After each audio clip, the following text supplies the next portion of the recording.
The Siyum has been sponsored by Specialty RX, your long-term pharmacy partner. Specialty RX is the most powerful and innovative pharmaceutical provider for healthcare facilities across the U.S. We pride ourselves in individualized care, cost containment, and swift error-free turnaround. At Specialty RX, expect high standards in care and communication. Join leading healthcare facilities all over the nation. Join Specialty RX.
The Daf Yomi started here many years ago, and as the years went on, it grew to a tremendous crowd. In the wintertime, we have a lot of people here. It's probably the largest year in North America. We must have about between 80 and 100 people here every morning. They're really involved. There's an engagement with the crowd. It may be a large crowd. It's just a beautiful sight to see. I have been learning in Daf Yomi since 1989. So I've been through the cycle several times. And I'm now doing my fourth round of Daf Yomi. It'll be 34 years when we finish this one. That's number 5 for me. I started Daf Yomi 30 years ago. I would say since the 70s. Probably about 40 years. Learning Daf Yomi is part of my life every morning. In the beginning, I wanted to find out that I can go through Shas and find out what's in there. Afterwards, it became a habit, more than a habit. It had to be done. I wanted to keep on learning. And when you have a broad gestalt of learning, then it makes whatever you learn more meaningful and more relevant. When you get older and you go into a routine, it has something to affect on you. Don't ever give up, always start. People say it's difficult to understand, difficult this, and it is difficult. If you try, you're going to make it. Don't wait. When you're going to be 50, you'll be able to tell your children, your Einiklach, I finished Shas 5 times, 6 times, and that's a beautiful, beautiful record to have, for forever. Over there in Zavachem, we had this line too.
It was a time when many young Jews were abandoning the traditions of their parents and grandparents. They equated Torah study with humiliation and poverty, from which they sought to escape through socialism, communism, and secular Zionism. There was no future, really, in anything it has to do with Torah. Ihnen sind wir sehr zerbrochen, sehr niedergeschlagen. Sie sucht gewesen, was drüben abgeschätzt. Sie haben gesehen, ob es allein Jid. Sie haben gesehen, dass Jid in sich Kirche ist, hat das Sache Energie. Er stellt sich in schöpfliche Schwierigkeiten. Aber das ist allein der größte Chiddisch. Aber jeden haben ihn bewundert, wir sind gekommen her. Das ist, als alle Brüder over nicht gewinnt, was in Polen. Das ist nicht gewesen. At the Great Congress of European Rabbis in 1923, known as the Knesset HaGedolah, presided over by the Chafetz Chaim and other Gedolim, Rabbi Meir Shapiro presented his vision for the Jewish future in the form of two proposals. The first was to elevate the honor of Torah students everywhere by building a yeshiva where they wouldn't have to beg for their basic needs. Als der Bucher gekommen, Kalotsch, gekommen lernen in der Yeshiva, hat sich allein gedorfen schaffen, Westen, in Schloffen. Maar jinge Bucher, ich habe gewollt essen. Ich wollte lernen, aber gewollt essen. Als Nockenfarmera habe ich gekriegt, dort zu schlafen. בחורים אוכלים טייק וישנים בחנויות בתור שומרי לילה, כשבעלי החנויות סוגרים את התריס מבחוץ ונועלים אותו. jeden Tag hat schwieriges Nummer. Der Balbus hat Beute gewesen, mit Kaffeeregel an der Rost. Genehm Beute gewesen, mit gut was zurück mal. Beute gewesen. Schalile das nicht etwas rausgenommen. Gestanden in der Geburt Yeshiva, sie gestanden allein. He was not only building a yeshiva, he was building a new reality. 7 talented students and I studied together with one teacher until we reached the age of Bar Mitzvah. Then, to my good fortune, Providence led me to find an appropriate place of Torah at the home of my grandfather, the Gaon and author of the Minchas Shai. As for my 7 friends, it was their lot to suffer a painful life of eating teg and sleeping on benches. They were unable to withstand this test and were lost to us. It was then that I made a vow to myself to correct this historic wrong towards the youth who study Torah. And the idea of Yeshivas Chachmei Lublin was born. As for Rav Meir's second proposal, he called it Daf HaYomi, uniting observant Jews throughout the world by studying the same daily page of Talmud. Rav Meir Shapiro came to the session of Moetzes Gdolei HaTorah with the idea of Daf Yomi, and they rejected it. Why one daf a day? Everyone has to learn few pages a day. לא רצו לקבל. היו אנשים שאולי מצידם בצדק, ראשי ישיבות שפחדו שהלימוד בבקיאות יהיה על חשבון העיון. So Rav Meir Shapiro asked them, okay, so it will not be a decision of Moetzes Gdolei HaTorah.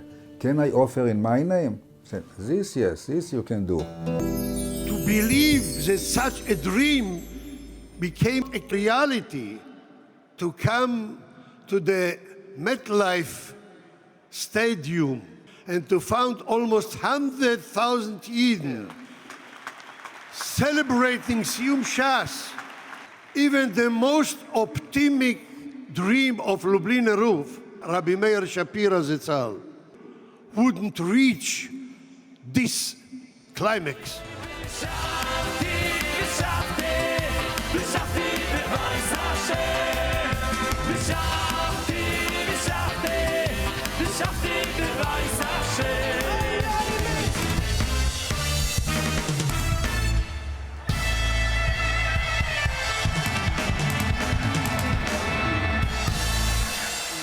Mazel Tov!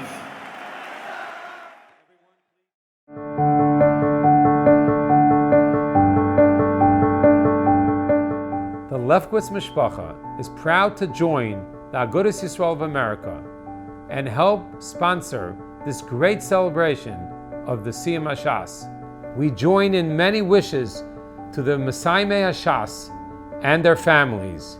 May they bring much nachas to the Eibishter and Klal Yisrael.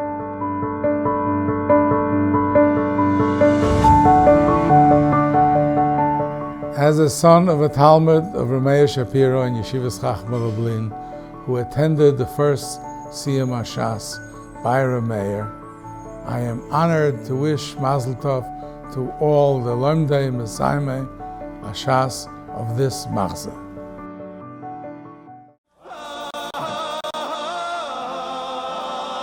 It was in 1990, I remember it was in the middle of Sfira because we did not have any music to play behind us, and they had a choir. One of the memories I have is that besides being nervous because we were singing for over 20,000 people there, my mic wasn't working. and Baruch Hashem, I was able to be thrown a mic in the middle of the singing, and it went well from there on. Baruch Hashem, it was a Gevaldik Kveit Shemayim.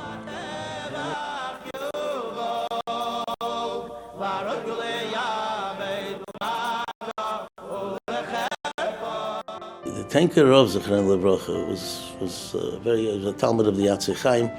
He was living in Flatbush, and we used to be Shayleitza with him almost everything. And I told him, we're going to be singing at the Siyum Hashas, and I told him, I said, it's something that we're all emotional about, and we're all nervous about, Amos of the Tzibura, such an Eilim. So he said to me, he says, you should do it. He says, I'm going to be mispal that everything should go well. As right before the program started, I made a phone call from the floor of the garden to his house, and his daughter answered, and she said, my father's in the middle of saying Tillim. So I said, good.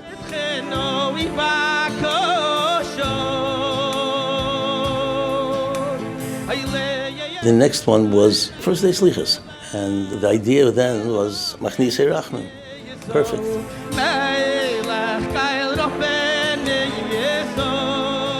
But the chiddush of that siyum was that at the Mazel Tov, it was specifically, I was given 11 minutes, and spontaneously, a couple of people on the dais, and then subsequently the rest of the garden, everybody started getting up, and they started dancing spontaneously. It sounded like they were basically banging on the floor, and it was incredible.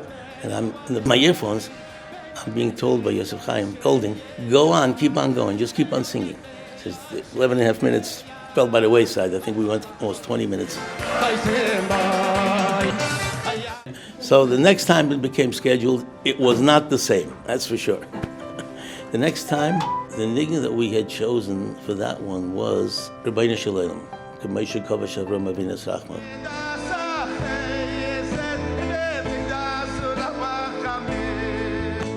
And we were singing it in the garden. They asked me to sing it in the Continental Arena also. So I started out in the Continental Arena, and I had a police escort that took me to the garden in the city because they wanted to make sure I'm there on time. It was cool, I should say the least.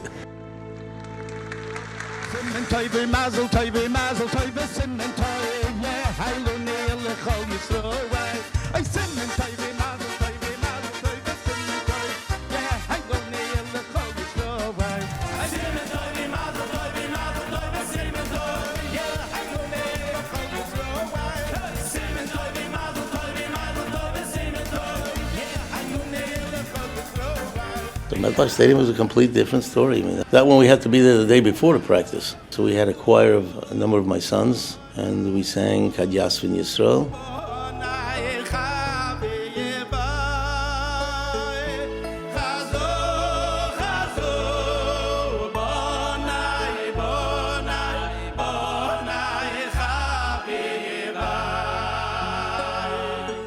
I closed my eyes and I just sang, Baruch Hashem.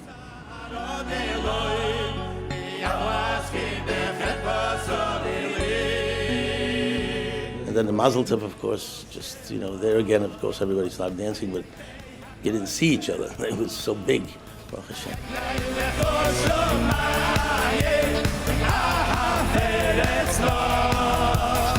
So Baruch Hashem, it's some legacy that the Agudath has, and I'm certain they're going to do much better on the next one, Mi'etz Hashem.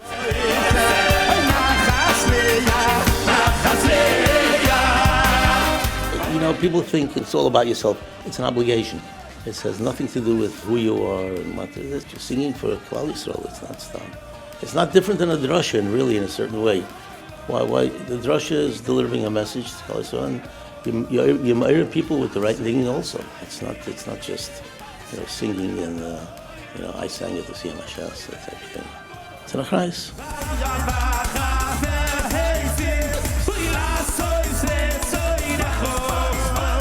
Generally, before I daven, I always say tefillas. All these things, they're only tools of the Rebbeinu Shalom, that's all.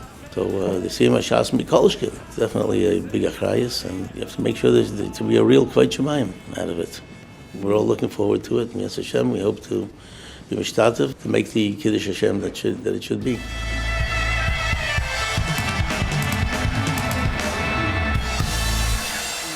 Mazel Tov!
Nearly 7 years ago, I had the schus of attending the great Siyum Hashas in Metlife Stadium.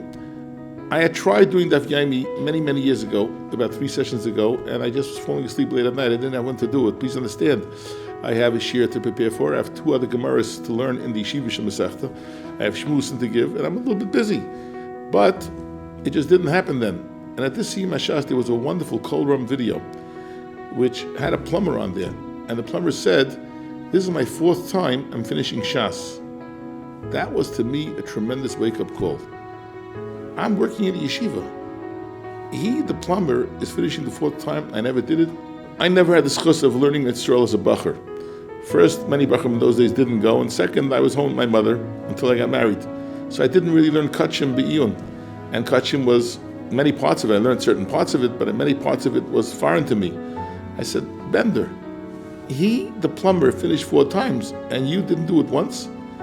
When am I going to do it? I have a chavrusa, I'm learning the yeshiva. When am I going to do it? And I found time. Nearly every wedding I go to, between the chuppah, from the chuppah and on, till the first dance, I find a corner to learn in. Most of the caterers know me already, and they give me a place to sit and learn. I use it in the different times, and I have a chavrusa to learn it also, and I try to chazer it. I am so ecstatic that Be'ezer Hashem, next year, I'll be completing Shas. I can't tell you how thrilled I am. Directly coming out also from the Siyum Hashas and the video that I watched last year. Furthermore, when the Lakewood Rosh Yeshiva, Malkiel Zangazuk Stark, made a Siyum, I said, Bender, you're busy, he's busier than you. And he found time to do Daf Yomi. If he found time, you could find time. And I'm finding time. It's hard, it's a pressure cooker some days, and some of the Gemaras are very difficult. You got to really go through it again and again and again, but I am flying high that I have this opportunity to complete Shas. I'm grateful for the last Siyum Hashas, and I'm excitedly looking forward to the next Siyum Hashas. What a wonderful feeling. I cannot describe it. It just brought so much simcha to me personally.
did a bike ride from Detroit, Michigan to Lakewood, New Jersey for the purposes, the alleged purposes, for raise money for our local Petach. And because I was raising money for Petach, my wife said, go out and raise big bucks.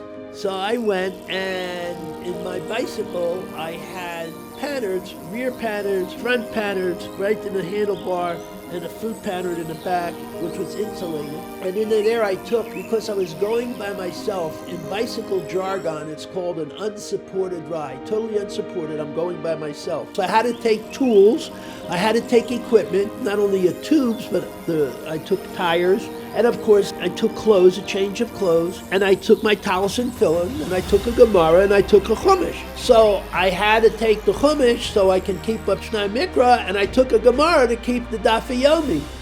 And what I would do is I get up in the morning, and I would daven, and I would be Maver Sedra a little bit, and I would learn the Daf Yomi. And one time, my wife called me, and I recall this, it was a nice motel, somewhere in the middle of Pennsylvania. She says, it's 10 o'clock, why aren't you on the road? I said, it's 10 o'clock, I gotta finish the Daf.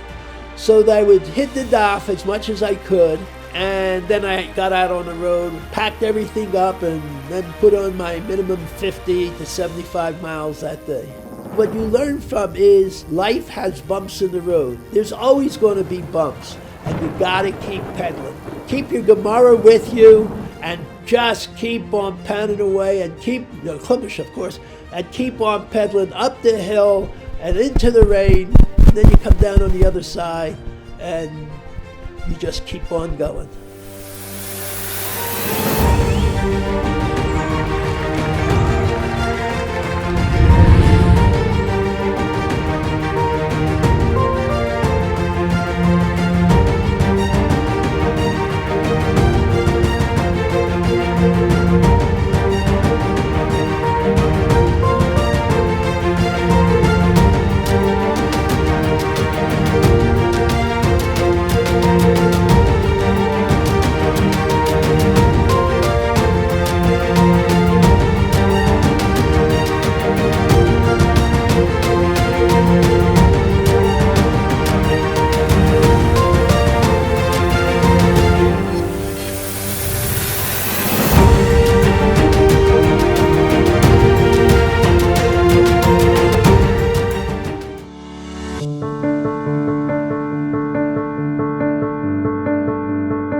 Daf HaHaim has brought the Rambam and the Shulchan Aruch to the fingertips of those that study the Daf. Now it's easy to learn the Daf with the bottom lines. In the past, you'd have to go to the bookshelf and find the Rambam and Shulchan Aruch. Here now we have it in one book that we can open up and put in front of us to get the bottom line. My advice is everybody should get a copy before they're not available anymore, and your Daf Yomi experience will be enhanced.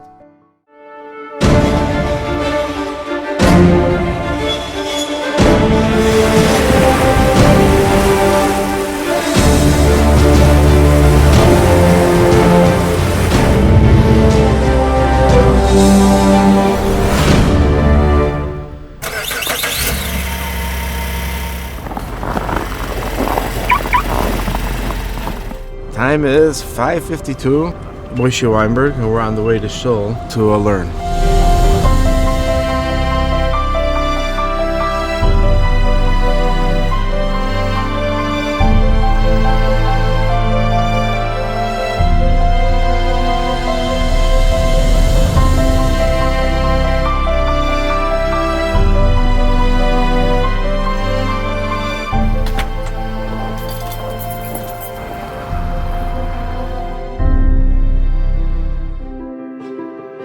I give a shiur right now. Just started as a chavrusa with my brother, and one by one people came and attended the shiur. Now we got about 8-9 people there, and I could see the difference of people, the questions they asked. 10-15 years ago, they were asking very simple questions, and now they're asking much deeper, much better questions. They understand that they've been growing, and they're different because of that. Their families are different because of that. And it's a beautiful sight. Fortunately, we have yeshiva now, we have Beis Yaakov, which we didn't have when I first came here. It's a different type of people that you attract when you have learning, and they have a place with nice space medrash, and they have a koil there. The yeshiva is a beautiful place to learn at nights.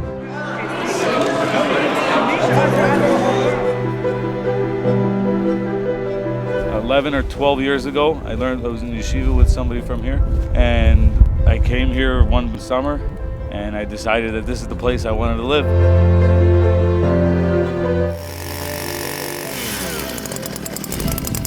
I go to work every day, start work usually around 6 o'clock in the morning. I go to school also in the evenings, and I don't get home sometime till 8 o'clock. And then I go to night seder, part of Kinyan Masechta group. We learn from 9 to 10, and sometimes a little later after. Right? So what is it talking about over here? My learning just keeps me going. It's the real life.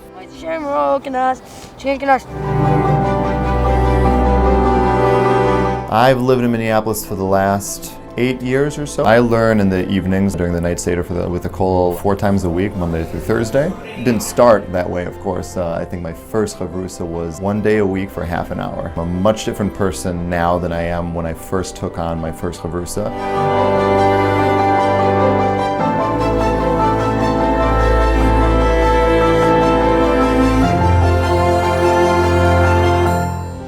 This has always been a very unique out-of-town community. People now realize that it's a full Torah community. It has all the trimmings. It has yeshiva, Beis Yaakov, has everything. It's clear that the impact that has affected so many people is Limud HaTorah. That's what it's all about.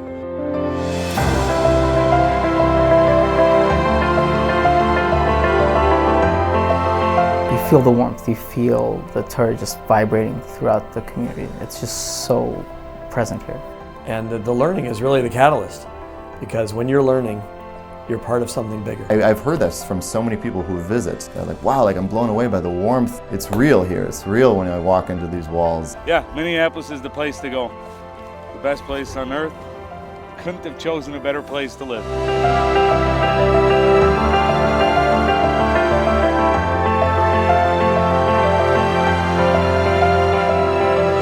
Tell them to visit, but not in February. Tell them to come by in July, and they would see a beautiful community. If you want to come in the winter, they'll enjoy it, but that's you have to get used to that.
Giving the shiur is one of the highlights of my day.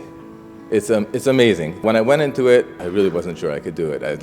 I was used to learning a daf over a couple weeks, but a daf a day. And many people have prepared it. They've gone over the daf, they've looked it over, they maybe have questions, sometimes too many questions, it may be a large crowd, but there's always questions and people are engaged. It's just a beautiful sight to see. There's over 100 people there. It's very exciting for the Maggid Shir itself. But once you give a shir and there's questions, there's always more things to think about, more things to be prepared.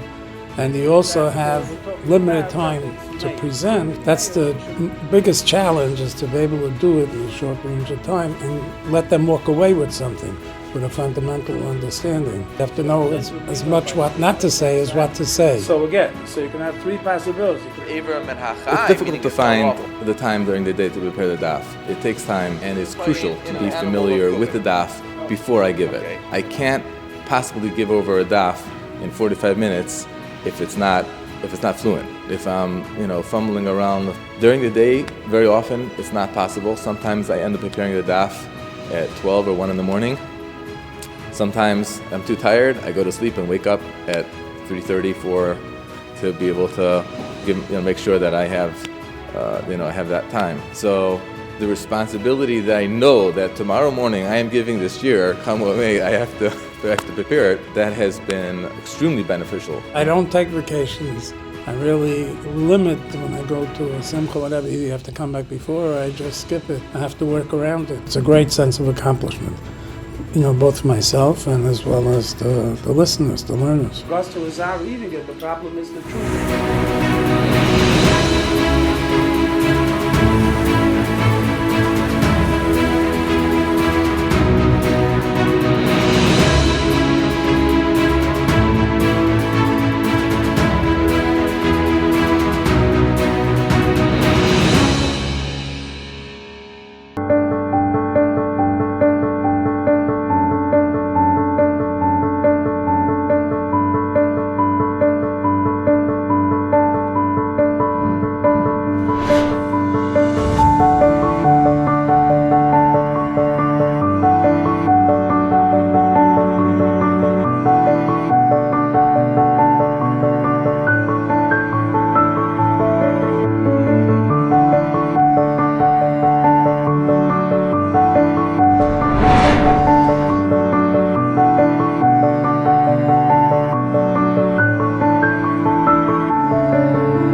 My wife has been an unbelievable partner, but I believe she's not unique among the many wives that encourage and want their husbands to grow, and ultimately it reflexively comes back on the whole family. The typical question when I come home is, so how was the daf today? She encourages me every single day to go. She's proud that I'm part of such a chashuv shir that has so many chashuv people who learn daf every single day. I would not have the encouragement and the support of my wife on a day in, day out basis, this wouldn't happen. When a person's successful and happy with his learning, his wife knows it and sees right through it, and she encourages him when he's down or he doesn't want to go, he's not feeling so well, his wife will thereby encourage him to go do it, because I know you can do it. Sometimes it gets a little tough, it's early in the morning, or you had a late night tonight, or chasana, you were away in business, you're coming back. And if I miss or I attempt to miss, the wife's like, go. Because there's no way I could do it without her.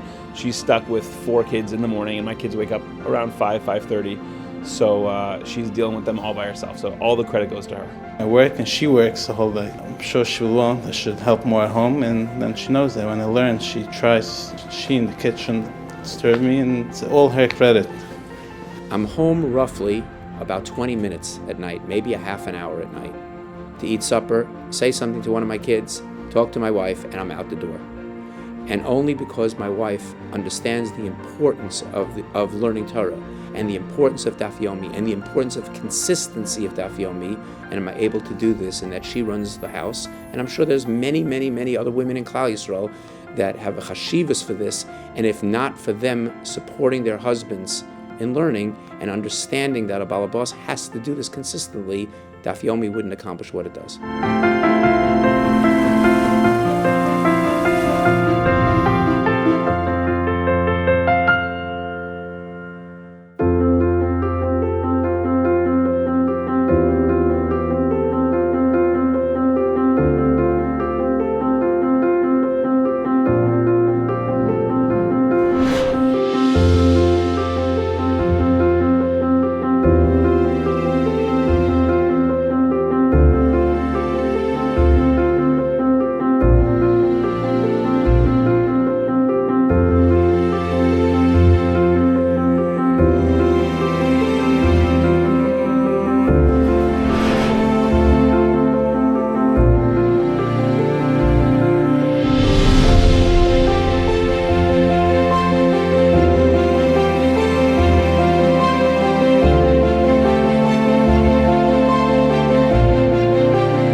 Once a week, have a chabura that we chazer the daf. Each person has his own assigned daf, and within an hour's time, we actually are able to chazer a week's worth of shiurim in 1 hour.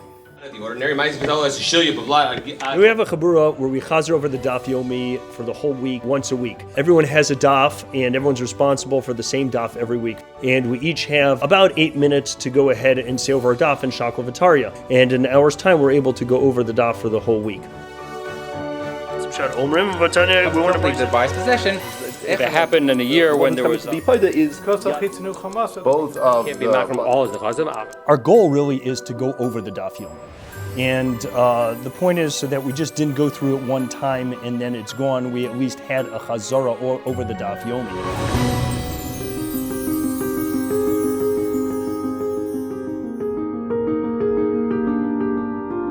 It's been now close to, I think, 10 years that we've been learning together. When you're doing something meaningful together with people and you've done it for close to a decade, I think it naturally brings people together. With this chabura, we're actually like family. We've been to each other's bar mitzvahs, we've been to each other's chasnas. Chalila, we've unfortunately had other things together that we've dealt with. The Gabi knows one person of the chabura gets a Misha Berach, he automatically, just like you say your wife and kids, he says it, everyone in the chabura with you. In other words, you have to return it from Leah Peres. It forces me to not just chazer, but completely know back and forth at least one daf of the week. At least 4 times I have to go over my daf in order to say it over to the chabura. You have to be able to say it over to 6 people who are Talmidei Chachamim, who are familiar with the daf. Every week I'm always Monday. My day is Tuesday. Wednesday. I do every Thursday. My day is Friday. Mine is the Shabbos of the week before. Sometimes if you're just doing it by yourself, you could say, that pshat was a little difficult. I'm not really sure if I understood that. You're like, all right, I think I understand that pshat. But when you have to say it to somebody else, you really want to make sure that you understand that pshat. For a kaddish to things, a person can't be machram all as a chazir. About a year and a half ago, we actually had this klus as a group to be Messiah Shas. It's nice to have all the family there, not just my family, but the family of the whole chabura. People flew in from California, people flew in from Florida, and for all of us to come together, it was over 100 people. And we all got together, 7 big mishpachas, beautiful mishpachas, as well as some of the rabbanim that were in town and some of the rabbanim that we had. It was really a big Kiddush Hashem. I think one of the most touching things was the presentation to our wives, of giving each wife a present for what they have to give up for us to be part of the chabura. It's a mesiras nefesh on our wives for this chabura. I've grown tremendously from this chabura. I definitely recommend it.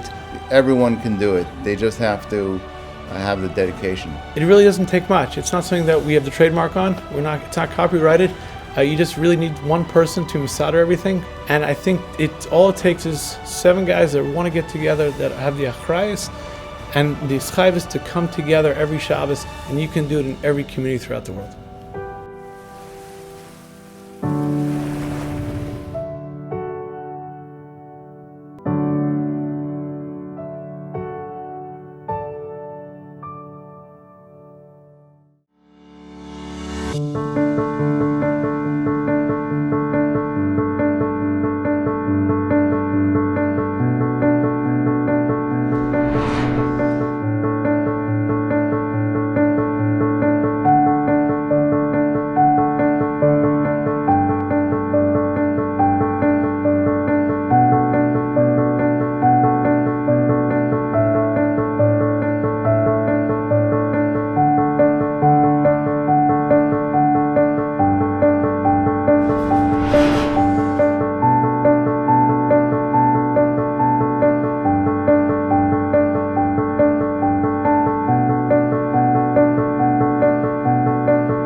Meir Shapiro, as we know, astounded Klal Yisrael with one of the biggest speeches ever. At that time, Rav Meir Shapiro was a relatively young Rav. He was not yet the Rosh Yeshiva in Lublin, and he wanted the Chofetz Chaim to announce it.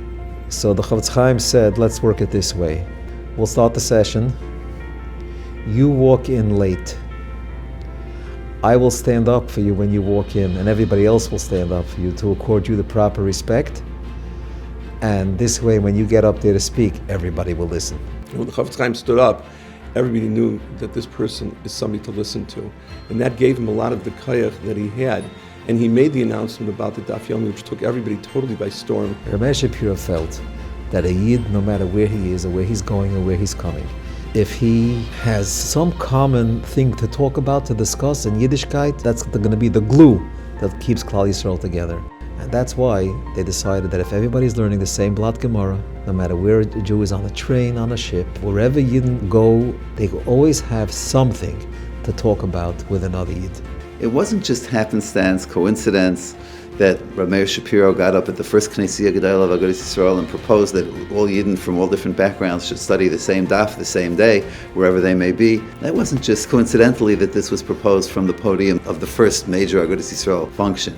It had to be, because the ideal of bringing Yidden together through Limud HaTorah, by everybody learning the same daf the same day, by everybody, whatever their backgrounds, whatever language they speak at home, whatever their customs and traditions, however they affiliate or identify, but nonetheless coming together around Torah, around the Blat Gemara. That's the ideal of Agudath Yisrael. Agudath Yisrael was built to bring Yidden together from all different backgrounds, and to bring them together under the banner of Das Torah, and now Limud HaTorah. Those are ultimately the unifying forces of Klal Yisrael. We are really the inheritors. We're the Yorshim of everything that happened then. Has been the sacred duty and obligation of Agudath Yisrael to run the Daf Yomi program ever since that time. At that time, Frumkeit in Eastern Europe really was on the siege. And that, in the eyes of the Gedolei Torah, made it very, very important that there should be something called an Agudath Yisrael, where everybody gets around one table to solve Bayat HaOlam Al Pi HaTorah. That was the mission of Agudath Yisrael. So I'll tell you two things that were started by Agudath Yisrael that Baruch Hashem been very, very matzliach and continue to this day. One of them was the idea of a night-based medrash. The first one was actually in the Lakewood Minyan, was started by Rabbi Yaakov Bender under the guidance of Rabbi Yisrael Belsky, and they started learning at night in the base medrash. And Rabbi Belsky had this dream. He paid a few kollel guys to be available to learn with people, and they pushed people into the Batei Medrash, and that's when the Lakewood Minyan started, where it became fashionable for a Yid, after he came home from work, to go at night to learn. It was unheard of in those days. It's so hard to imagine today. Every base medrash worth his salt today, that davens 3 times a day, has people learning in it. But it was not 40 years ago. It wasn't so. One of the shiurim that we started is pretty famous, known as Rabbi Yisrael Reisman Shir, right? Rabbi Reisman Shir. How did Rabbi Reisman Shir get started? So the way it happened was that there was Pirchei learning in the Mir Yeshiva at Motzai Shabbos, a regular, beautiful Pirchei learning for hundreds of kids. And the fathers would come drop the kids off, and after they dropped the kids off, they would just sort of hang around because, it's Brooklyn, there's nowhere to park, you can't go home, you can't stay there. So you just sort of, once you park the car, So somebody came over to me and said, I have an idea, why don't we make a shiur for them? I said, what an idea, whoever thought of that? It was a chiddush, but okay, let's give it a try. And it turns out he knew this younger man named Rabbi Yisrael Reisman, and we asked him if he would say this little shiur, and we said we'll have 6 weeks, and then we'll take a break for Hanukkah 2 weeks, and then we'll have another 6 weeks with a second person. So I went over to some of my friends, and I told my friends, I said, listen guys, I'm making a new shiur, I don't want to be embarrassed, and could you come one time? I'll never ask you to come again. And Baruch Hashem, 35 years later, a lot of those guys are still coming to the shiur. And that started a whole revolution of Motzai Shabbos learning, which up until then was really very rare. There's so many other shiurim now in Motzai Shabbos. Baruch Hashem. Our goal is to keep every Jew connected with Torah, whether it's with Kviyas Itim shiurim that we organize, whether it's teleconference calls, whether it's conferences, whatever it is. We try to make sure that every Yid knows that his day-to-day life, he's first a Yid, and then he's a professor, then he's a lawyer, then he's a doctor, then he's a plumber, then he's an electrician. Whatever, he has to identify himself as Yid. And how does he identify himself as Yid? Is by having a kesher with the Torah. Agudath Yisrael is the platform where any Rav, any Rosh Hashiva, any Rebbe, no matter what type of Marbas Torah he is, whether he's Litvish, whether he's Hasidish, whether he's Sephardi, has a platform to speak to all of Klal Yisrael. When you dream big, you always have to start small and do little by little by little, and then it grows. So whether it be Shurim, whether it be Batei Midrashim, whether it be, Charusa Shafs, all these things start out with just a few people and then grow into something big, into something Baruch Hashem legendary.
father took me, I was 7 years old, to the Siyum Hashas. It was 2 times ago.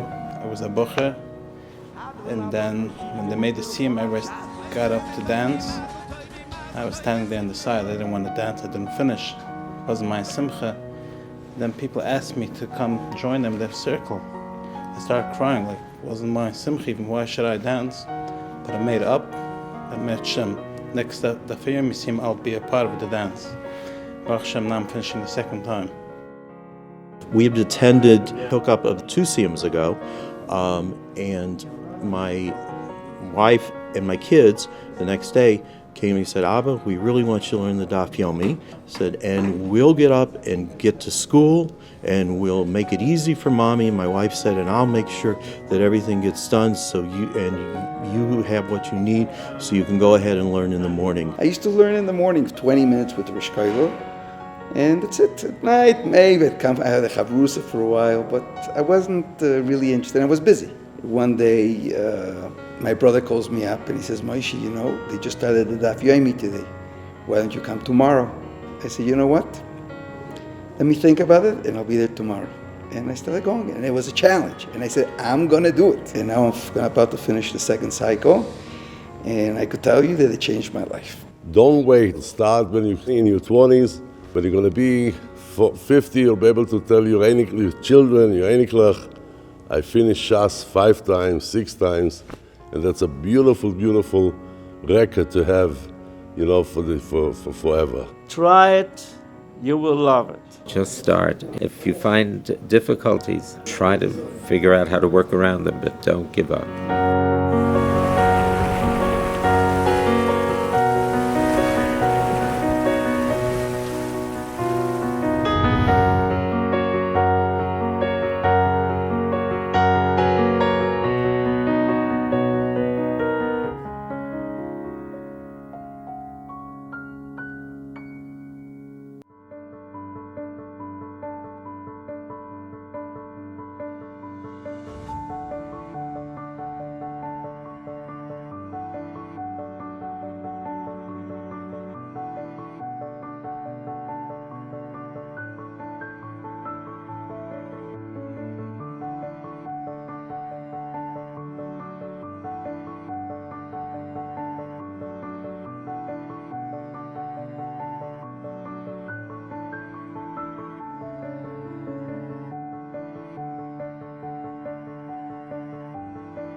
What Daf Yomi has taught us is that a person can be kaver themselves each and every day and accomplish a great deal in their learning. You could do it in Talmud Bavli, that's what Daf Yomi did. You could do it in Talmud Yerushalmi. You could do it in Shulchan Aruch. You could do it in Musar. You could do it in Tanakh. A person who sets a time to learn every single day and to advance in their learning every single day, such a person is going to be Mekayim Talmud Torah on a greater level every day of his life.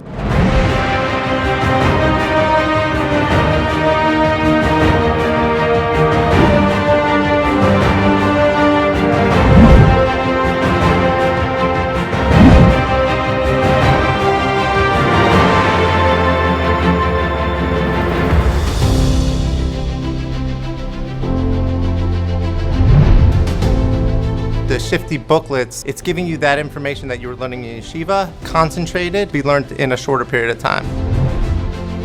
The Smichad Chaver program is a program set up to teach Bali Batim, Halacha L'Maisa in a very structured curriculum.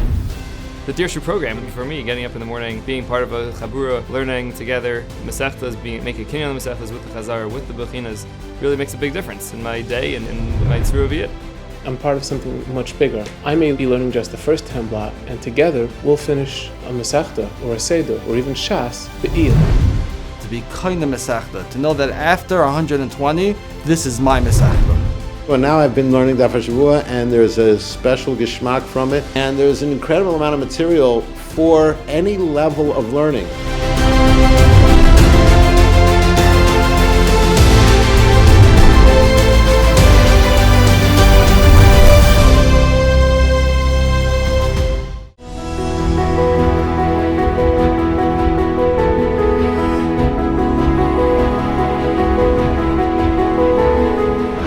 wishing all the Messiahim and all of Klal Yisrael a heartzik mazel tov and bracha v'atzlacha b'kol inyanim.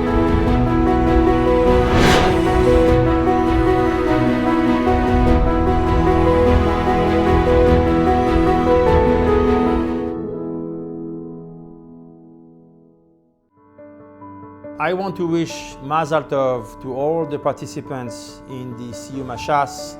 It's a tremendous honor and privilege for us as Ariel Capital to be able to be a sponsor in this momentous event for all of Klal Yisrael.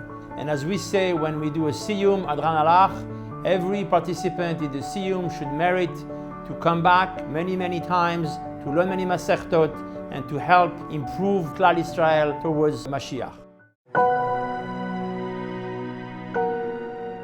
I'm deeply grateful to the officers of Agudath Yisrael for giving me this incredible opportunity to be able to speak to all of you at the greatest Asifa L'Shem Shemayim that we have in this universe.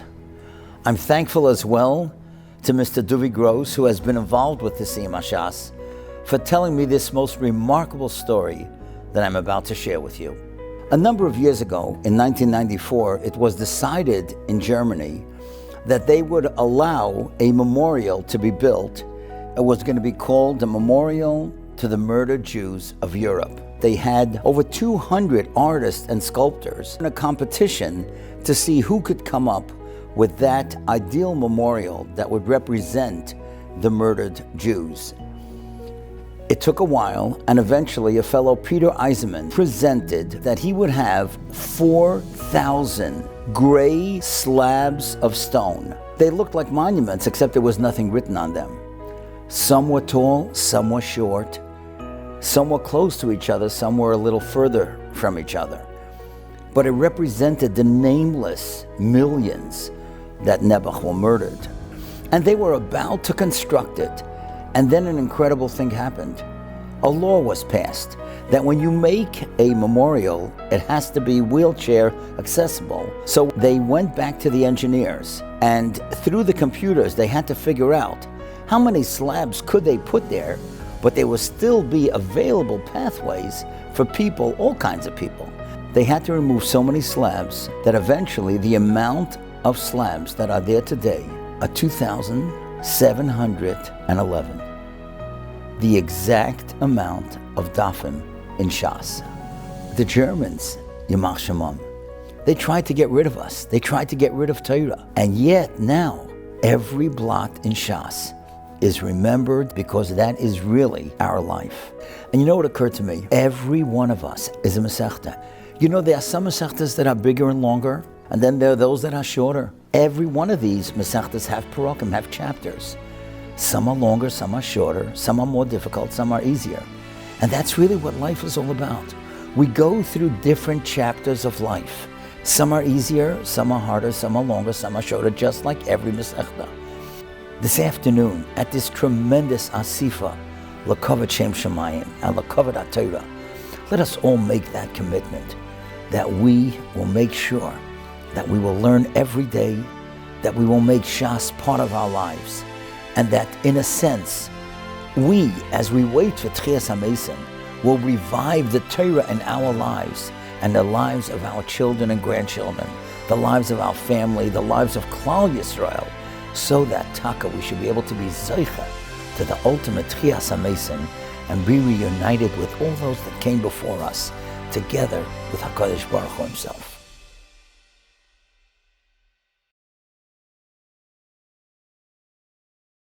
They're all here, the doers, the leaders, the visionaries. Scores of Yidden from every walk of life converge to build, to learn, to celebrate, and accomplish. Here's where Kavod HaTorah takes precedence, where visionaries gather, activists achieve, and establishments flourish. The hallmark of Torah Convention, where dreams are born, built, and solidified. A world that is merited renown as the Marine Bad of Tafshin Pei.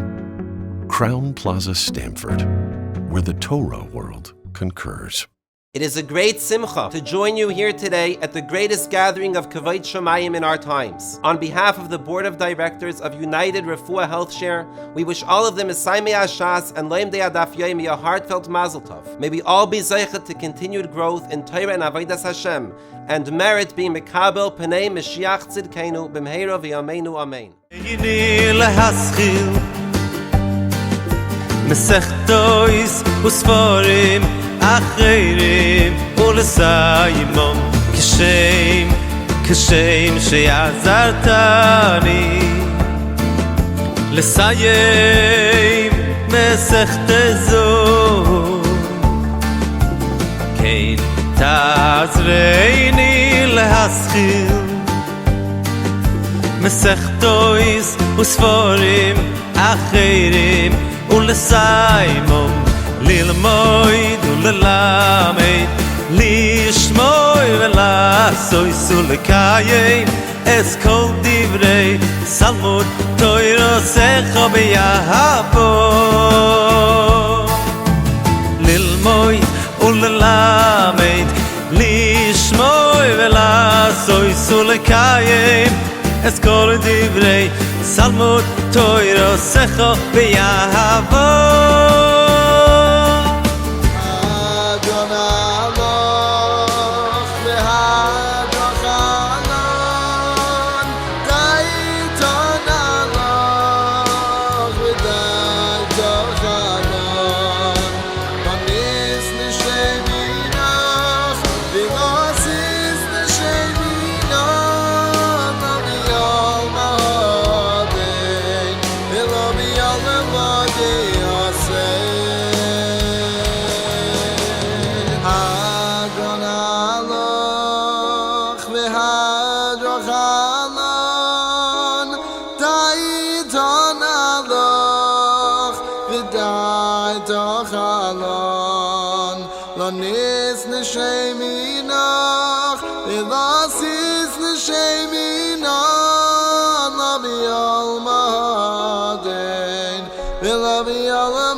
Gathering is more than a celebration.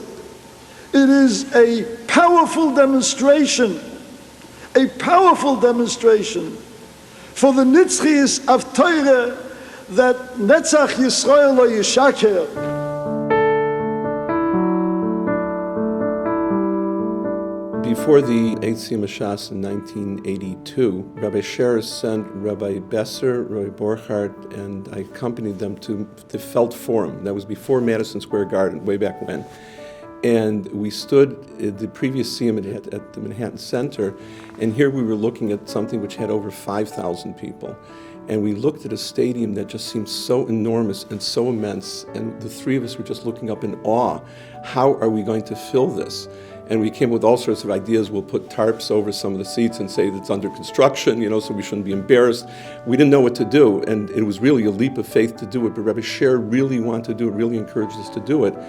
So we came back to the office and we had a meeting about it. Rabbi Sher had a great idea. He said, let's, people when they go to something, they want to feel they're invited. They want to feel they have somebody wants them there. Let's print tickets that say admit one. And I remember we printed 10,000 of these yellow tickets, say admit one, figuring that, from that, a few thousand people will come.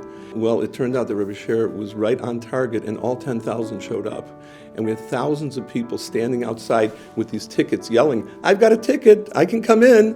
And he really made a difference. The Siyum turned out to be a huge success, and the beginning of the explosion of the Daf Yomi to where it is today, where you can have 90,000 people coming to the Siyum.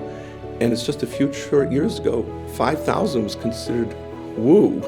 But that was the visionary that Rabbi Sher was. He saw the potential, he saw the growth, and he encouraged that growth. Back in late 1989, once the decision was made to go to the main arena of Madison Square Garden, Rabbi Sher asked me to negotiate with the garden and to try and procure the arena for the Siyum Hashas. And there were one or two possible dates. It was in April.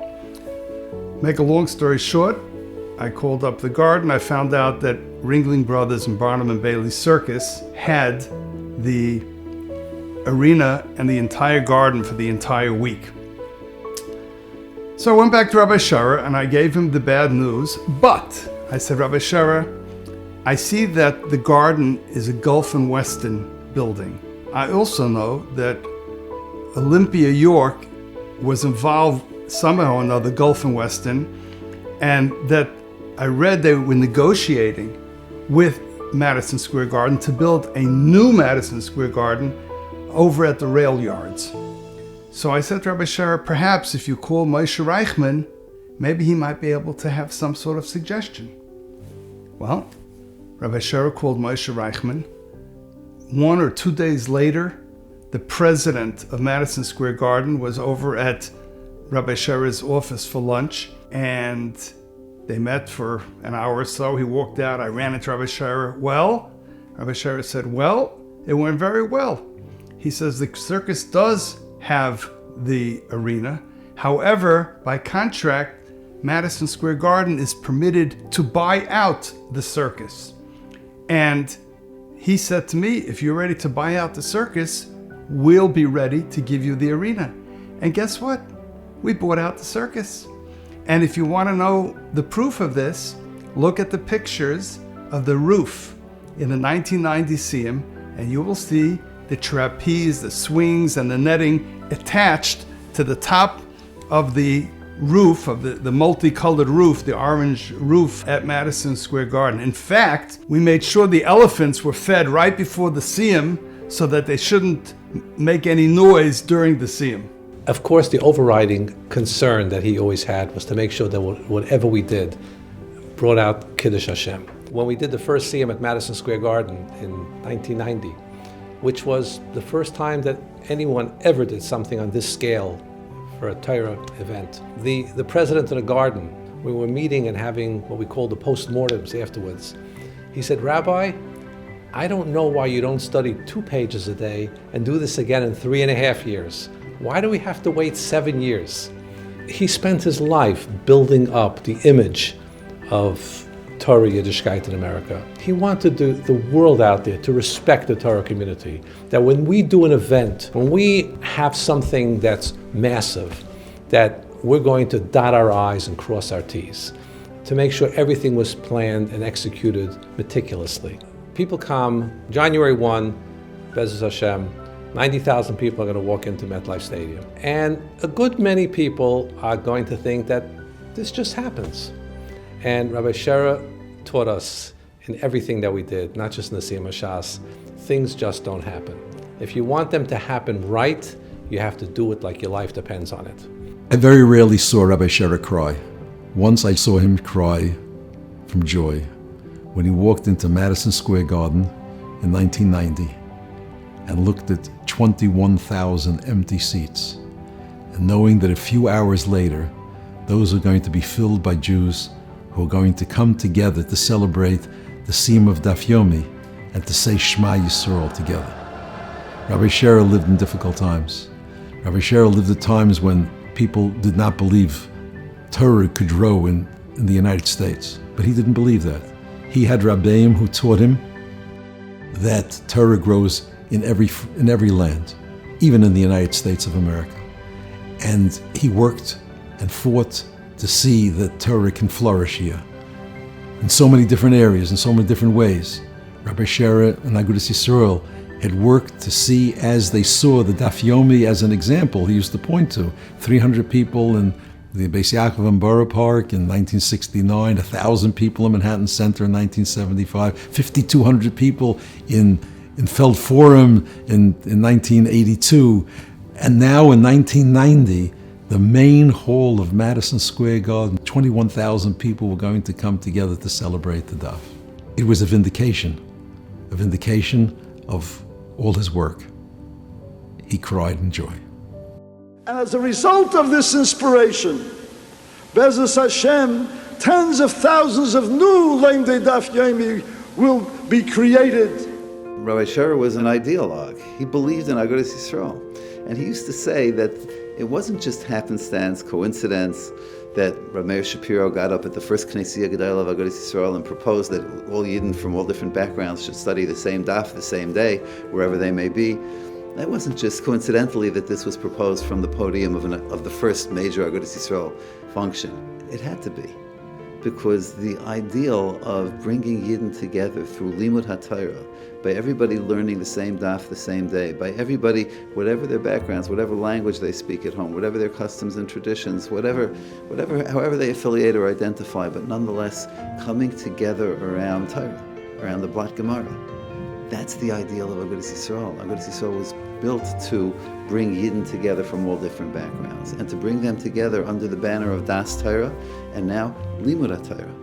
Those are ultimately the unifying forces of Klal Yisrael. So this is Rabbi Scherer believed very strongly, ideologically, that it was a natural that the Daf Yomi program was born within the framework of Agudath Yisrael, because that is the essence, the powerful, timeless message of the unity of Klal Yisrael under the banner of the Torah HaKadosh. Daf Yomi brings together Jews from all factors, all factions, Chassidische, Litvische, more modern, less modern. Everybody learns Daf Yomi. And by learning Daf Yomi, it unites them. It brings them together. Rabbi Scherer, who gave his life for the unity of Klal Yisrael, for building a Klal Yisrael, saw in the Daf Yomi Rav Meir Shapiro's dream of a project that brings everybody together. He spent his life working for this ideal. He spent his life doing for the klal, doing for the yachid, doing for every individual yid.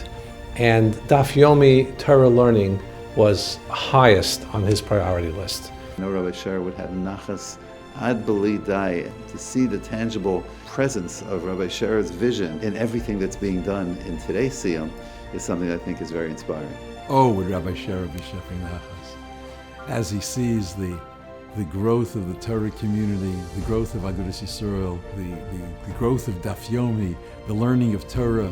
Now is the 21st yard site of Rabbi Scherer, and the legacy that he leaves us from the Siyum Hashas is an incredible legacy that all of Klal Yisrael has to be grateful. Without him, all of this probably would not have happened.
in Tovshin Lamed Vov, 76.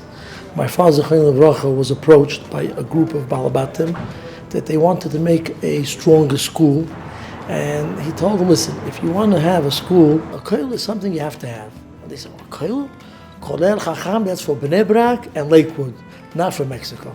The whole city turned around because people came to learn every night. We started with a group of Abrechim from Lakewood. Eventually they left, and right now we have all Mexican Abrechim. Every time, more and more families, they are coming close to Torah. My Rabbi Alav Shalom, Rab Avram Badush, he told me, I really want you to join my son Shmuel in the Daf Yomi.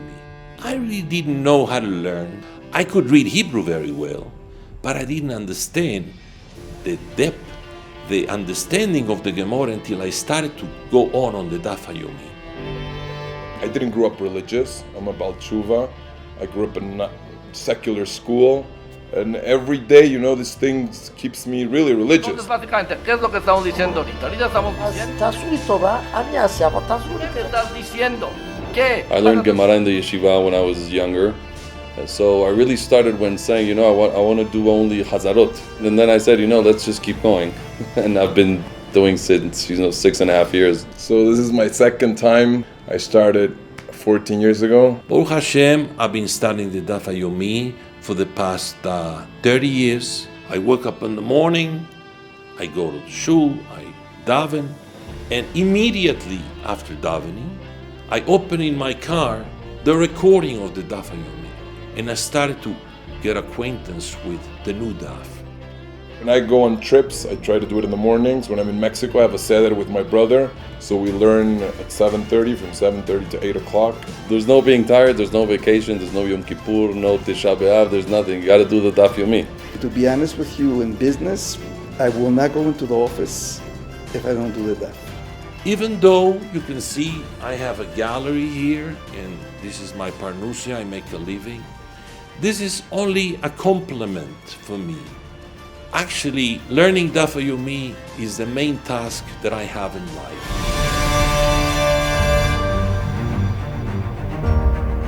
In Mexico, it's something particular. Most of the Balebatim, they learn at night. Over 90% of the Frum Balebatim, they belong to a shiur or they have a chavrusa. That's something that here in Mexico, the Balebatim, they know that they have to be koivah itim la Torah. The issue of koivah itim la Torah is a part of the system. They're the same way you wake up and you go to daven and you go to work and then you eat. When you come back, you go to learn. It's been my biggest task I made, and it gives me the biggest satisfaction too. La razón por la cual con Ov Bechol, si hacemos la serie, entonces ¿cuál sería el caso compatible? You see all over the places 100 and 150 Balebatim learning. This is very, very, very gishmak. Balabatim come home at 7 o'clock in the evening from their business, directly to here. They learn 7 to 9. Simchas on Sunday. A bar mitzvah, a wedding, it cannot start before 9, 10 o'clock, 11 o'clock because everybody has to finish learning. So everybody lives 7 to 9. A bar mitzvah, middle of the week, does not begin before 11:15. You could call the chuppah might be at 6, 7 o'clock, but the dinner doesn't start till 9:30, 9:45 because people are learning. Even non-religious people would come to the Bet Midrash and learn. Maybe he's not Shomer Shabbat or Kashrut, but he would come and learn twice a week. In the beginning, when I started, I had people that came without a yarmulke to Daf Yomi, took a yarmulke from the box downstairs, and came to learn a daf a day, Kodshem, and Zroim, brachas, Shabbos, and everything. They take from the box a yarmulke and come up to learn. This is the most amazing community you've ever gonna see in your life. To have a family in New York, and they come here, they're like, what?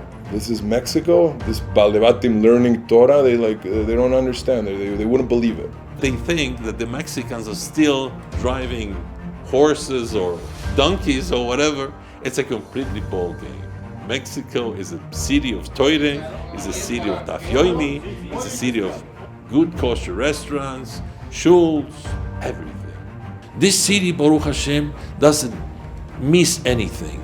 Has koileli, yeshivot, yeshiva gdola, yeshiva ktana, batei knesiot, and Baruch Hashem, this is going to be growing and growing more. Why? because it's learning of Torah.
travel for business all around the country. I'm a trial lawyer. I try cases all around the country, and I had a case in Columbus. And in Columbus, Ohio, in the airport, I noticed, because I would be there frequently, that there was a frum TSA agent. It's a tall gentleman wearing a kippah sruga. And one evening, after I davened mincha, I had to catch a flight, and I'm walking through security, and the airport is fairly quiet. And out of the blue, he happens to be on duty, and out of the blue, he asks me, "Where did you go daven today?"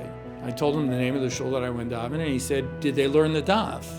And I said, "Oh, it's funny that you asked, because after mincha, they announced that instead of learning it later, they were going to learn the daf then, but I had to come to the airport and get on my flight."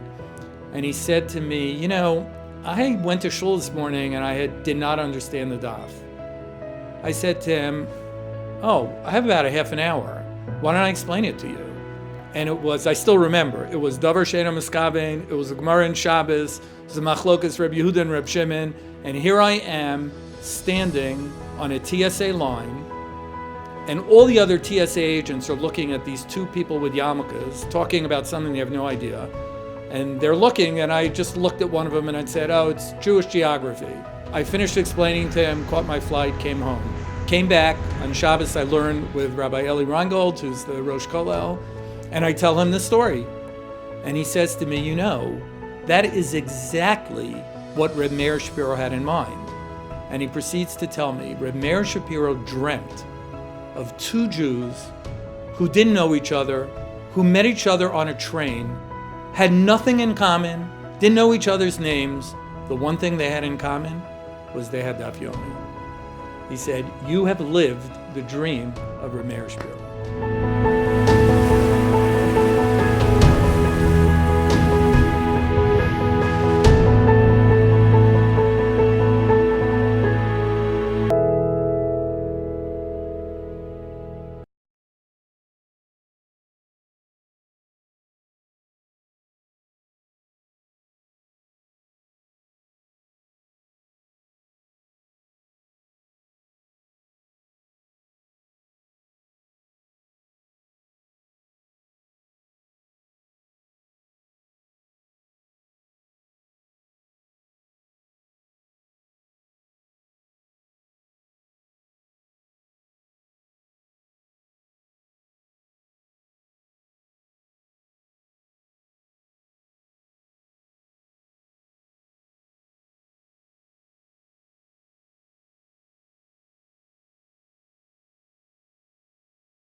Welcome to Metlife Stadium, where the safety of our guests is our primary concern.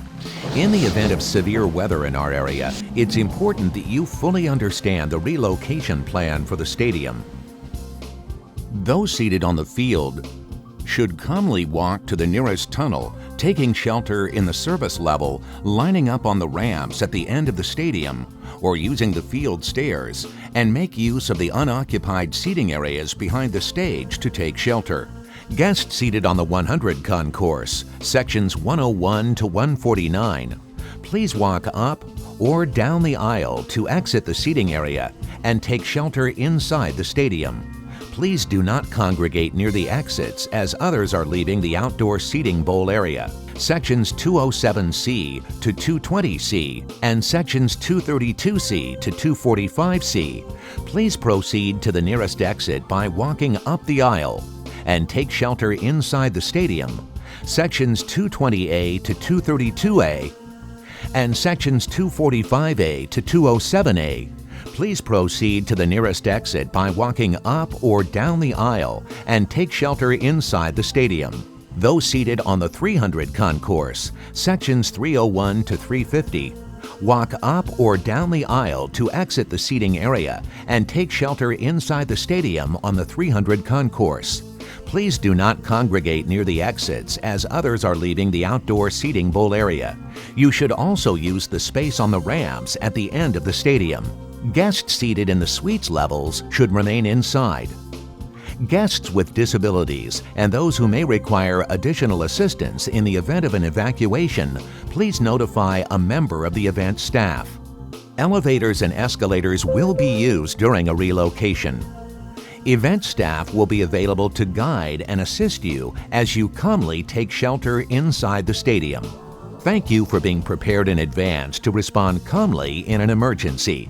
Enjoy your time at MetLife Stadium.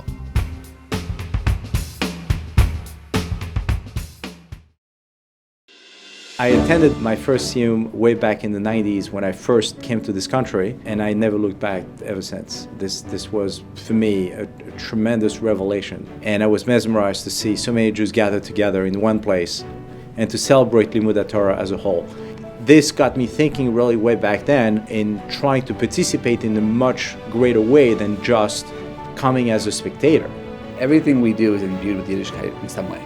So I think the Siyum Hashas is a natural partner for us. It's consistent with the bank's values, consistent with what the bank has done in the past. That's a theme, that DNA continues to wind its way through what we're doing today. When we moved into this brand new office space, one of the first things that we built was a shul. Every day there's a mincha. Winter is a mincha marav. We have regular minyanim, we have shiurim constantly, different speakers, different rebbeim, rosh yeshivas, lecturers. Most recently, they brought in Rav Asher Weiss. He gave a shiur after hours, and most employees stayed. It starts with our CEO, Yaakov Gate, who sets an example in everything he does, in learning by bringing in these learning opportunities with Rav Asher Weiss, by him having made a Siyum Hashas and making the Siyum in the bank. It shows his commitment to learning and his overall hachzakas HaTorah. Through learning the Daf Yomi and setting a goal out for yourself, it's about discipline, it's about continuation, it's about rigor in life. That no matter where I am in the world, like ready to go to sleep and I'm really tired from traveling across the country or to another country, I say to myself, like, I have to do this. And I don't think I would have been able to put ourselves in a situation of success if I had not engaged in the Daf Yomi campaign some three and a half cycles ago. We're really excited to go to the Siyum Hashas because at Cross River we believe in achieving goals that others would say are far beyond our reach. I mean, that's really what the Siyum Hashas is all about. When you sit down on day one, on January 2nd, to start learning for 7.5 years ahead of you, and you say, I'm never going to get there. The Siyum Hashas is the answer to that. You're going to get there. Look at 90,000 people, over 100,000 people across the world are gathered to watch this today, to be a part of something that so many thought was unattainable, unachievable. It's not for me. This proves that it's really for everyone, and I'm excited to be a part of that mission.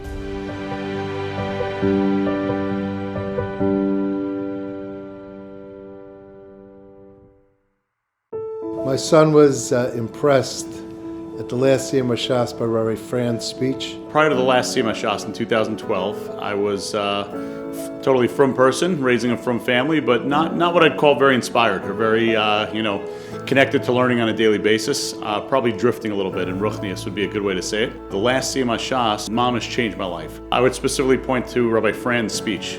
Literally just went right through me, and Rabbi Fran suggested anything in life that has value, you have to have a plan. And today, we must leave here with a plan. So his plan, which he said a lot more dramatically than I'm saying, with 90,000 people in the stadium, was, tomorrow morning daf beis brachos. If you really can't do daf yomi, at least do Amud Yomi, and if you can't do Amud Yomi, do Mishnah Berurah Yomi, and if you can't do Mishnah Berurah Yomi, learn a Mishnah a day. And then he yelled out, but something a day. And if you can't learn then a daf a day, then make it an Amud a day, or a daf of Mishnah Berurah a day, or a Mishnah a day, but something a day. I remember sitting there thinking, I'm feeling a little detached, ruchnius-wise, kind of drifting, not very inspired in my life, and I do nothing a day, do no learning a day. So the next day I started daf beis brachos. I had tried that before. This time I actually got through brachos, did it on my own with the help of Hebrew English Gemara a little bit. Made it through brachos, made a siyum with a bunch of my friends, and then the next Masechta Shabbos came. For the next 6 months or so, I was very much, on and off, very, very inconsistent. And I remember at my niece's bat mitzvah, going over to my uncle and saying, I don't think this is for me. I think I'm going to stop daf yomi. He said, no, you can't stop. This is a commitment you made, but you're doing it wrong. He said, I really think for you, you need to do it as part of a shir. Pick a shir and every day put it in your calendar, make it kavua. And so I remember looking around my community in Teaneck, New Jersey, and I was not somebody who was regularly going to Minyan in the morning during the week at that time. I was going on Shabbos, but not during the week so much. And I remember thinking I travel a lot for business. I have other commitments at night. I didn't think it would be very feasible at night. But I saw that in my shul in Bnei Yeshurun in Teaneck, they have a 5:30 a.m. daf yomi. So I got all excited. I said, great, I'm going to go to the 5:30 shir. It's the earliest shir in the whole town. Daf yomi became a foundation for me. Through daf yomi, I became regularly going to Minyan in the morning. Then I would see a lot of people my age, unfortunately, who would come in and say Kaddish. And I thought to myself, why would I, chas v'shalom, have to wait someday to say Kaddish? I may as well make sure to go to Mincha, with a Minyan, go to Marav with a Minyan. And Minyan, during the week became an important thing for me. And then one thing led to another, other chavrusas, learning other things, got involved in other chaburas. And so all these years later, as I feel a lot more inspired by learning, a lot more connected to Talmud Torah, I really credit the last Siyum Hashas with the starting point. I credit Rabbi Frand in particular with the words he shared, and my Uncle Alan, and above all, my father. My father's somebody who has been a very big supporter of Torah for many, many years, a very big supporter of Torah institutions. Baruch Hashem, my children have transferred this to my grandchildren, and what better reward is there in seeing your grandchildren learn from their parents what you taught them. Our dedication is in memory of the previous generation, of my wife's parents and my parents. They were the pillars of our community, of our family. My father-in-law, Elimelech Chaim ben Yirmiyahu Halevi, till the age of 101, learned daf yomi every day. My father, who at the age of 80, who never went to yeshiva, decided in his retirement to start learning Shas, and at 88, made a Siyum Hashas. So it's been a tradition in our family, between my siblings and my children, that the daf and learning Torah, not necessarily the daf alone, but Torah in general, is both important to learn and to follow.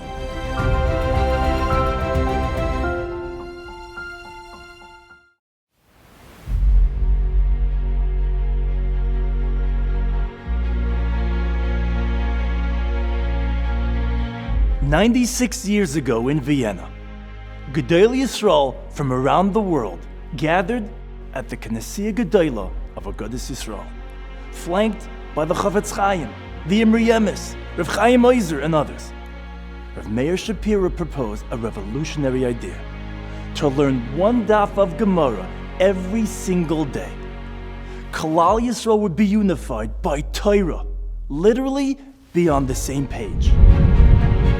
Tagtägliche stürmische Gules Gewaljes willen uns der Tränken. Aber Der Daf shall se finna, dus lehnen dem Tug täglichen Daf, hat ihn ständig von der weise Gevaljes herausgeraten. Daf Yomi changed the world. Today, tens of thousands around the world have completed Shas. 2,711 blot. One daf every day for the last 7.5 years. Look around. Take in the sight of 90,000 fellow Yidden as hundreds of thousands join around the globe. This is a historic moment, one we will remember for a lifetime. While the celebration is communal, the accomplishment is individual. This moment is not about us, it's about you. That's why we're all gathered here today, so you can strengthen yourself, your family, and your communities with a renewed commitment to Kviyat Itin LaTorah. Rav Baruch Ber Leibovitz said, Torah is not like oxygen that gives life. Torah is life itself. Torah is our life, and we must live a life of Torah. Ki heim chayenu v'oirech yameinu.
Welcome to Metlife Stadium, where the safety of our guests is our primary concern. In the event of severe weather in our area, it's important that you fully understand the relocation plan for the stadium. Those seated on the field should calmly walk to the nearest tunnel, taking shelter in the service level, lining up on the ramps at the end of the stadium, or using the field stairs, and make use of the unoccupied seating areas behind the stage to take shelter. Guests seated on the 100 concourse, sections 101 to 149, please walk up or down the aisle to exit the seating area and take shelter inside the stadium. Please do not congregate near the exits as others are leaving the outdoor seating bowl area. Sections 207C to 220C and sections 232C to 245C. Please proceed to the nearest exit by walking up the aisle and take shelter inside the stadium. Sections 220A to 232A and sections 245A to 207A. Please proceed to the nearest exit by walking up or down the aisle and take shelter inside the stadium. Those seated on the 300 concourse, sections 301 to 350, walk up or down the aisle to exit the seating area and take shelter inside the stadium on the 300 concourse. Please do not congregate near the exits as others are leaving the outdoor seating bowl area. You should also use the space on the ramps at the end of the stadium. Guests seated in the suites levels should remain inside. Guests with disabilities and those who may require additional assistance in the event of an evacuation, please notify a member of the event staff. Elevators and escalators will be used during a relocation. Event staff will be available to guide and assist you as you calmly take shelter inside the stadium. Thank you for being prepared in advance to respond calmly in an emergency. Enjoy your time at MetLife Stadium.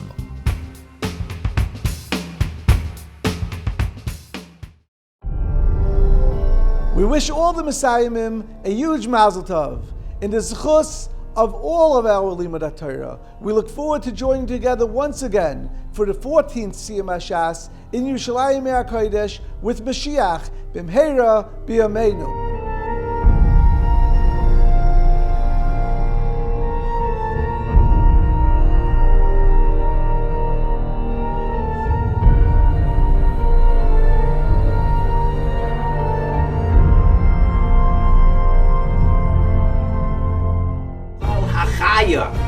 Right, among all living animals. Uno Deus quiere uno nada más. Uno stin, so gewähnt.